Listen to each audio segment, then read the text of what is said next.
welcome to our friends from around the world joining us for another episode of House Calls, Real Docs, Real Talk. I'm your host, Sonia Azad, and I hope you're all feeling rested and refreshed after your holiday week. We do need your full attention today to discuss the new guidelines for hypertrophic cardiomyopathy. So we're going to talk all about what that is and what it means. And we say this every week, but your involvement really is the key to our show today. So before we go any further, go ahead and stop, hit the share button, start a watch party. Do let your friends and family know that you're watching, and let's get them involved too. We got a lot of great information for you today. Also, we're going to ask you to get involved by answering a few viewer questions. All you need to do to respond is to have a text message sent to AHA Live to 22333. So text AHA Live to 22333. Now, we're not going to ask for any personal information. This is just a fun and easy way to answer. And hey, if you don't want to text in, you can also participate simply by dropping your answer in the comments section. I've got it right here beside me. So let's get started. With me this morning is Dr. Michelle Kittleson, Professor of Medicine, Smith Heart Institute, Cedars-Sinai. She joins us from Los Angeles this morning. Good to see you. Hi, I'm delighted to be here. Thank you so much for waking up early for us. And before we begin with our viewer questions, let's start first with our viewer response. Okay, so true or false, viewers, this is your chance to weigh in. HCM, or hypertrophic cardiomyopathy, we're going to just keep calling it HCM for today, is a genetic disease. So you have the option to hit A for true or B for false. And Dr. Kittleson, let's just go ahead and start with what is HCM for people who aren't sure. Sure. So hypertrophic cardiomyopathy, or HCM, is a disease of the heart muscle where the proteins are abnormal and the heart becomes too strong, paradoxically too strong. You wouldn't think that's necessarily a bad thing, but when the heart muscle becomes too thick, it can lead to problems. Okay, so viewers, based on what Dr. Kittleson just shared with you, do you feel like HCM is a genetic disease? Again, you can try A for true or B for false. Wow, we got a lot of A's coming into the comments section here. And Dr. Kittleson, why don't you go ahead and give us your response? So it is, in fact, a genetic condition where one of the proteins that is involved in heart muscle contraction doesn't work properly, doesn't form properly, which causes the heart muscle to become too thick, too strong. Okay, so the correct answer, most of you guys have gotten it right on, as far as what I'm seeing on here, is true. All right, you guys, good job. We got a lot more questions lined up for you. Let's move on and get started with Health in the Headlines.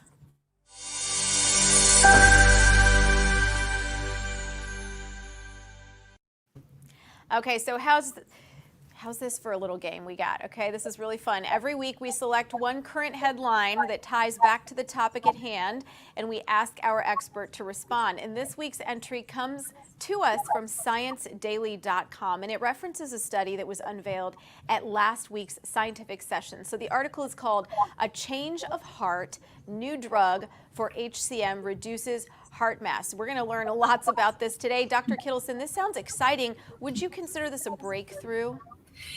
I would absolutely consider this new medication, which this headline is inspired by, to be a breakthrough. There's this medication called mavacamten. It's currently under study. It's not available for prescription use.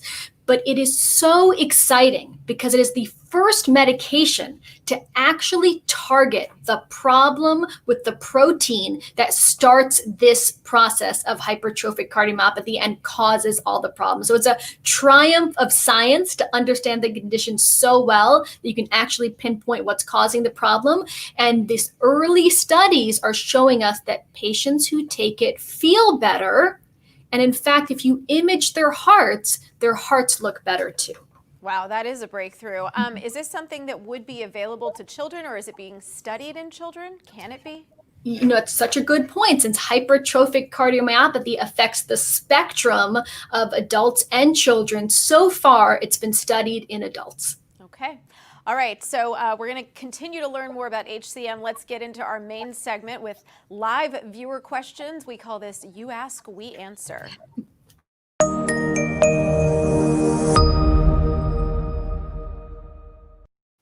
Okay. Okay, and as a reminder, while we are talking today, you can submit your questions in the comments section, or you can submit them through heart.org/housecalls. So let's get to it. Our first question comes to us from Jerome in Queens, New York, who asks, what are the symptoms of HCM and who is most at risk? Dr. Kittleson.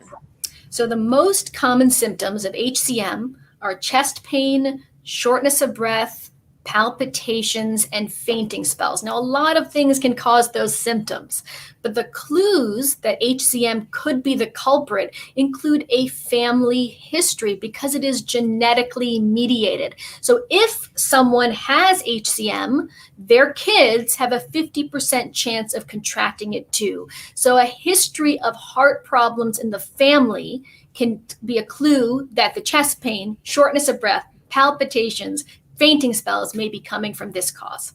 And by the time you feel some of those symptoms, no doubt, you've had this condition, but you may just not know it.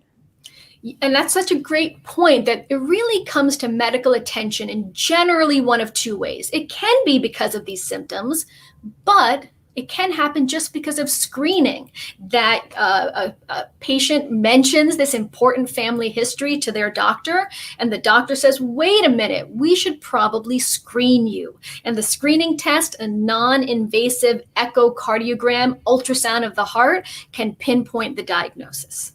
Okay, let's get to our next question from Kendra in Richmond, Virginia, who asks, knowing HCM can be genetic, what options do family members have to get tested?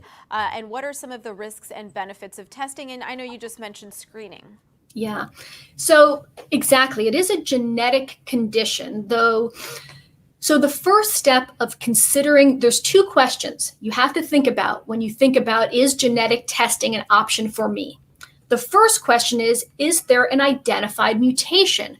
Because a number of patients with HCM have the condition very clearly based on the echocardiogram criteria, but their genetic testing comes up negative. What does that mean? It means we don't understand every mutation yet that can cause this condition. So if there isn't a clear mutation in the patient, then there's really nothing to screen other family members for genetically. So first question, is there an identifiable mutation? If not, no testing.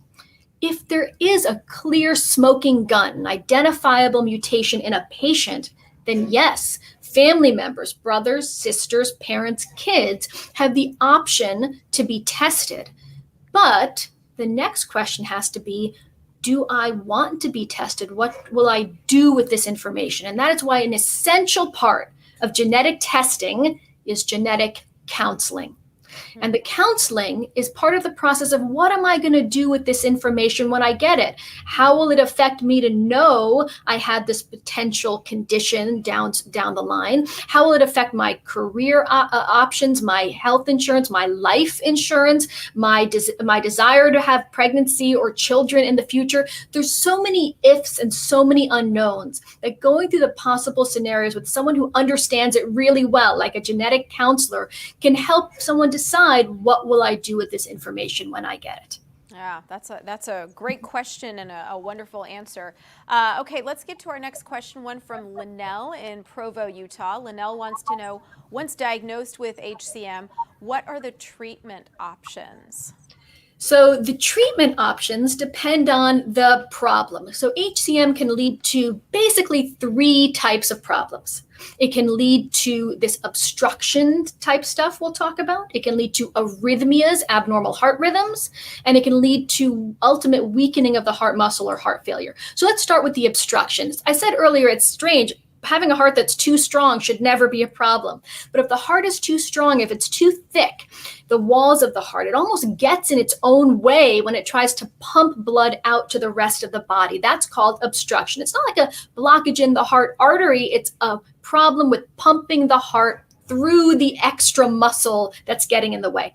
How do you fix that? Well, you can fix it with medications to help the heart muscle relax a little bit more so the shortness of breath that can come from that obstruction is less. There's actually more extreme things when medications don't work. There's more invasive options where a surgeon can actually shave away that excess thickened heart muscle and patients can feel better. So that's the first thing, the obstruction type symptoms where the heart muscle is too thick and too strong, medications or something more mechanical to get rid of the thickness. Second thing, arrhythmias. There's two major types of abnormal heart rhythms we think about. There's atrial fibrillation. Patients can get really uncomfortable palpitations. And in fact, because the heart beats irregularly, there can be an increased risk of stroke. So if a patient has this, you'll treat the palpitations with medications to help them go away. You'll treat the stroke risk with a blood thinner to essentially reduce that so that it's not a problem anymore. And in extreme situations, you can even do an electrical ablation to stop the palpitations. There's another type of arrhythmia we really worry about. It's the kind when heart can stop, they can get a cardiac arrest. The good news is there are very accurate ways to predict which patients might be at risk for this and have an implantable defibrillator in place to prevent those arrhythmias from being a problem. And then the final issue, heart failure, the heart can become weaker over time, and there's specific medications to help patients feel better, live longer when their heart becomes weak. So the treatment is clearly directed at the problem at hand. And the good news is that there are effective therapies for whatever is going on to help people feel better and live longer. Okay, let's get one more question in. Terry from Idaho asks, what does an HCM patient's quality of life look like? How might it feel to live with this disease? That's a great question. Yeah, that's the most important question, isn't it? People with HCM can 100% live normal lives. Yes, you may take pills on a daily basis. There may be certain things you avoid or watch out for. You might need checkups, visits to the doctor, imaging tests on a regular basis. But can you live a healthy, fulfilling, good quality of life? 100%. Okay, and that's what's important to a lot of people.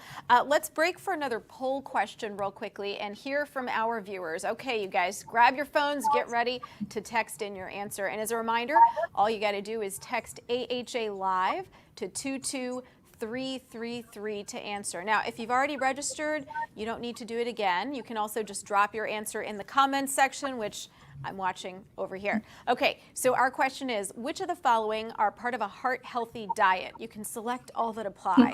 Would it be almonds, dark chocolate, broccoli, energy bars, salmon, or all of the above? Wow, okay, so we had a little conversation about this, Doctor, some of us who are in the studio here beforehand, and there's one that kind of is throwing some people off. So,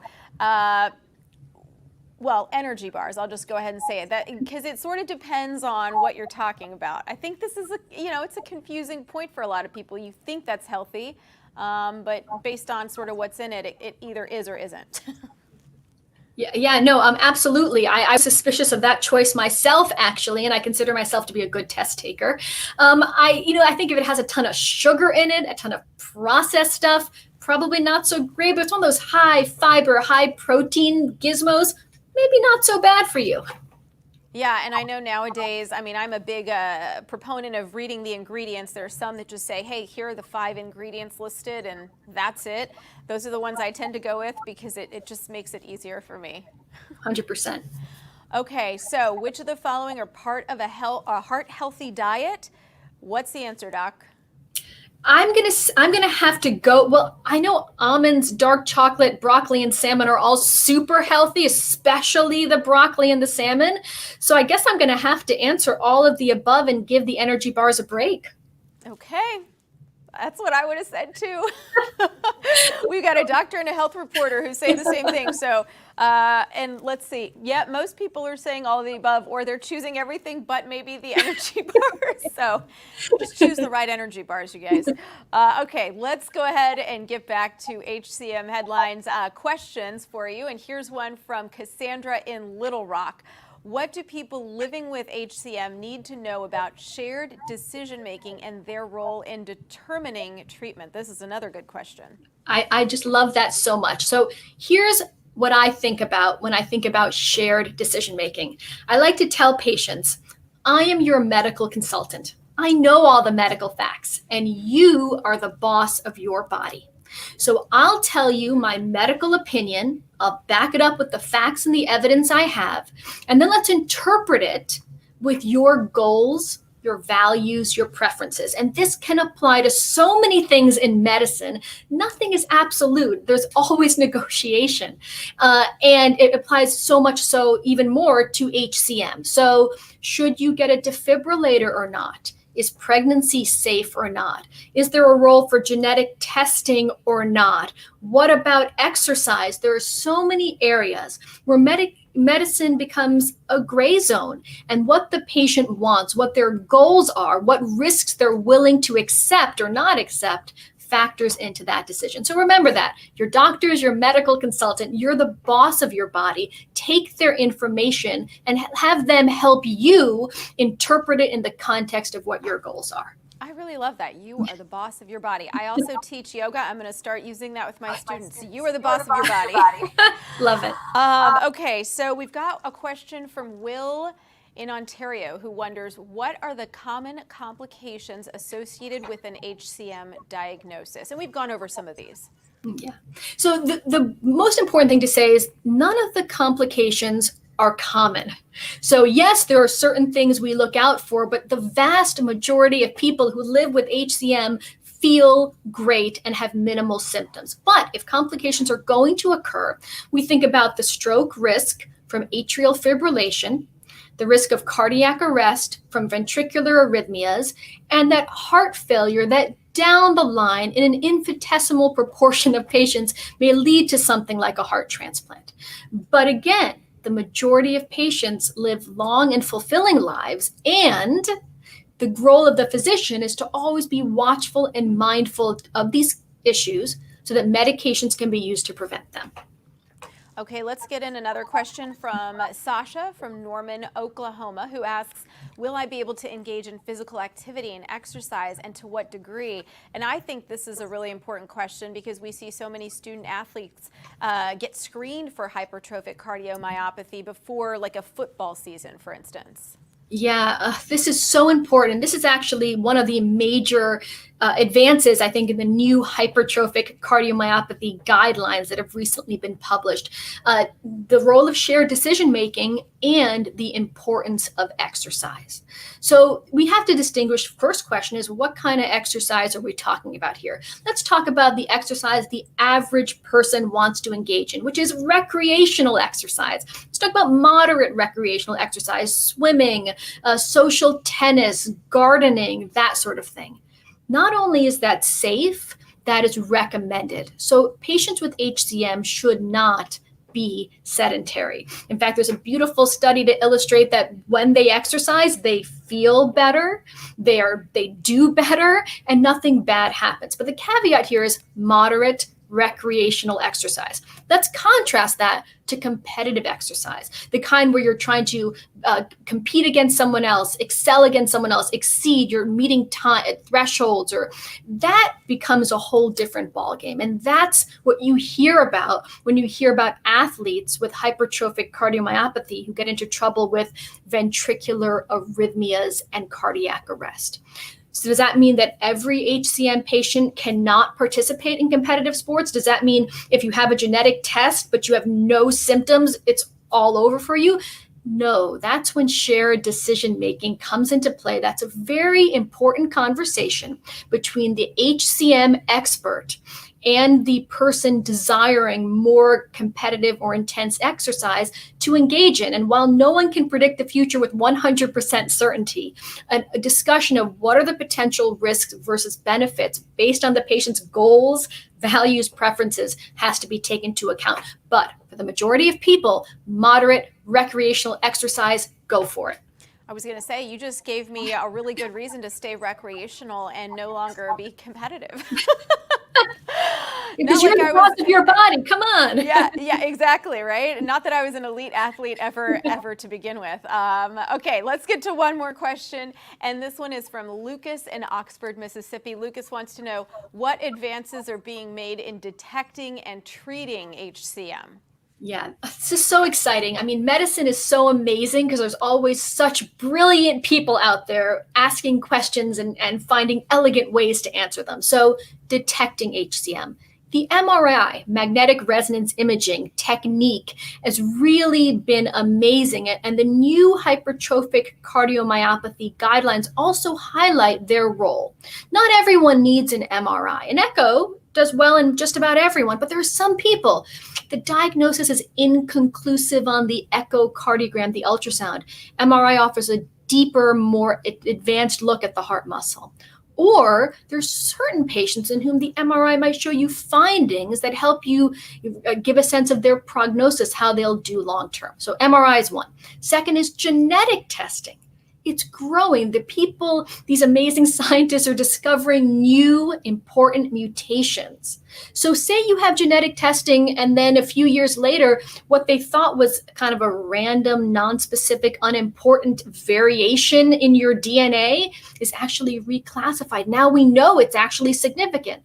That can have ramifications for your family members. So one of the advances is that HCM clinicians will always review the genetic testing every few years for something new that might have been found out. And when it comes to treatment, mavacamten, which I mentioned earlier, is so exciting. It's exciting to me as a clinician scientist that you can pinpoint the protein that may be causing a lot of the problem. And it's exciting for patients because a recent study published showed that if you take it for 30 weeks, patients can exercise more, feel better, and their ultrasounds and MRIs can actually look better. So longer term data is currently brewing. So we'll find out in a few years, can patients also live longer, stay out of the hospital, other important goals? So stay tuned, but the initial results are so promising. And so the protein that causes the problem, why is it that this develops or evolves in some people faster than others? So why do you see some children who have this issue, but then sometimes, you don't see it until later in life? Yeah, well, if I knew the answer to that, I might have a Nobel Prize. But really, it's a mystery of science. It affects a lot of different proteins. So within the heart muscle apparatus. So is it a mutation in one versus a mutation in the other? And it is interesting because you can have family members with the same mutation who don't present exactly the same way. It's the age-old nature, nurture. Life is so complex, and that's why just for those who get genetic testing, for those who have no symptoms but have a mutation, there's no guarantee that your course will even be the same or worse than your family member who you know is affected. So much can change, and so much of generally healthy lifestyles just help your body withstand whatever stresses are there to come. So nothing is absolute, is really the bottom line. Okay, Dr. Kittleson, thank you so much for answering those questions. Up next, our newest segment called Triple Trivia.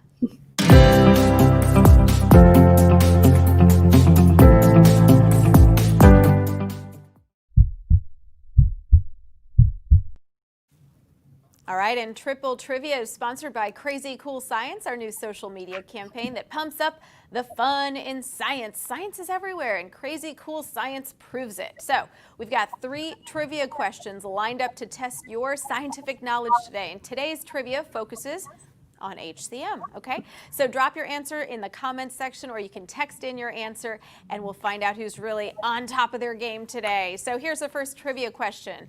How many adults in the United States have hypertrophic cardiomyopathy? So take a look there on your screen. Those are your options. You've got A, 1 in every 500, B, 1 in every 200 people, C, 1 in every 20,000 people, or D, 1 in every 1,000 people. So while you guys start to answer the question, I'm curious, Dr. Kittleson, how much this may have changed over the years. Is the number growing? It's so interesting because you're exactly right about that.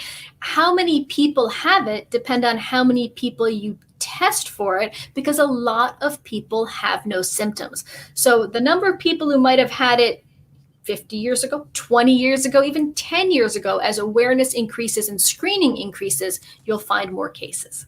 Okay. Now, so most of you are saying, well, it's kind of split, third, and third. 500, 20,000, 1,000. Doc, what's the right answer? The right answer is A. 1 in every 500 people have HCM. That feels like a lot. Yeah.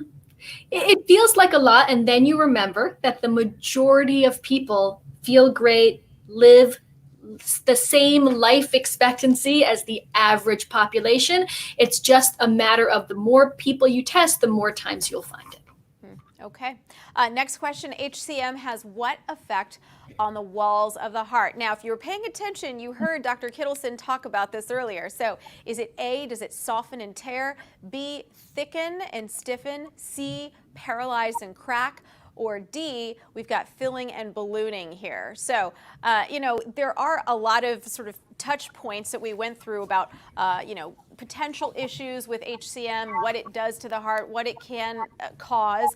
But really, in all of those scenarios, it's because of one problem. Would you say that that's accurate? Absolutely. Okay.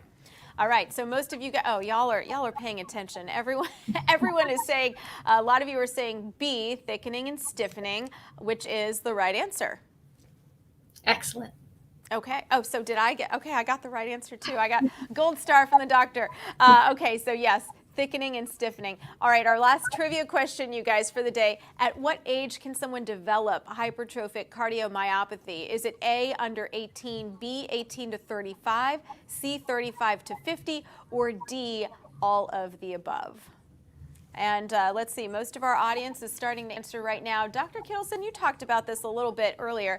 And with advancements and with screening, more and more screening, I should say, I wonder if the average age is coming down. Yeah, no, absolutely. It's interesting that the heart muscle thickness, which is too thick in HCM, is basically set in adolescence. So the symptoms may develop years, decades later. So, everyone is essentially right here. It's all of the above. It can present at just about any age. Okay, so we've got all of the above. Anyone who said D, and there's a lot of them here in the comments as well, you got the right answer. Great job. We have a very smart audience here. Okay, thank you guys for joining in the fun, and I hope we have all learned something new. I certainly have learned a lot. Dr. Kittleson, we appreciate you updating us on the HCM guidelines. I'm wondering if there's anything you'd like to leave us with today, any final thoughts? Sure. One thing I'd say is, having any medical condition is scary, and sometimes there's a tendency just to not want to know about it, but knowledge is power. If you have HCM, it's better to know about it than to not know about it. So I hope this information is empowering to know that knowing about it, treatment, prevention, amazing advances, wonderful, good quality of life. That's the take home. Okay, that's a great takeaway. And you're such an engaging doctor. You explained it so well. Thank you so much for your time. It was such a pleasure. Awesome. Thank you. All right, you guys, and rounding out our show now, let's take up a fun health hack.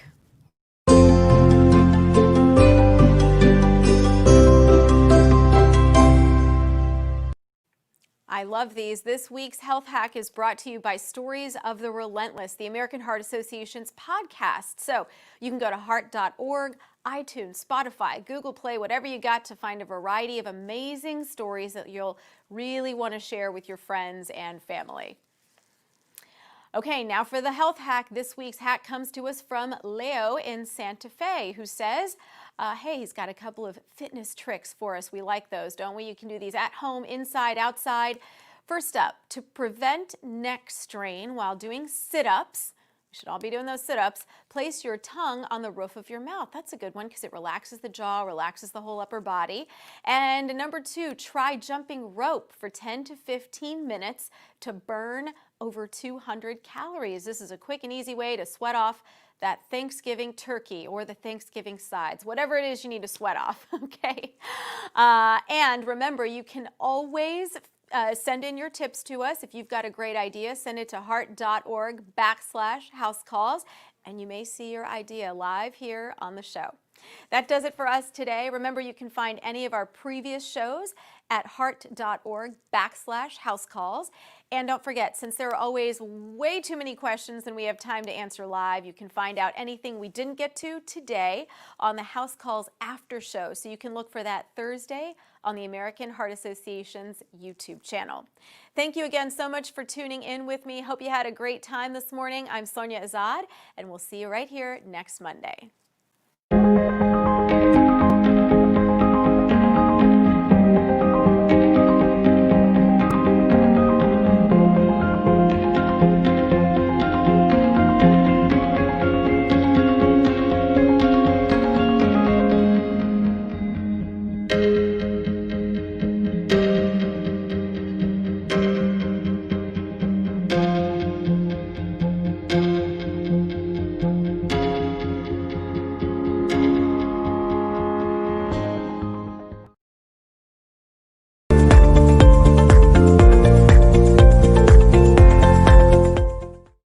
Learn more about House Calls, Real Docs, Real Talk, and submit your questions at heart.org.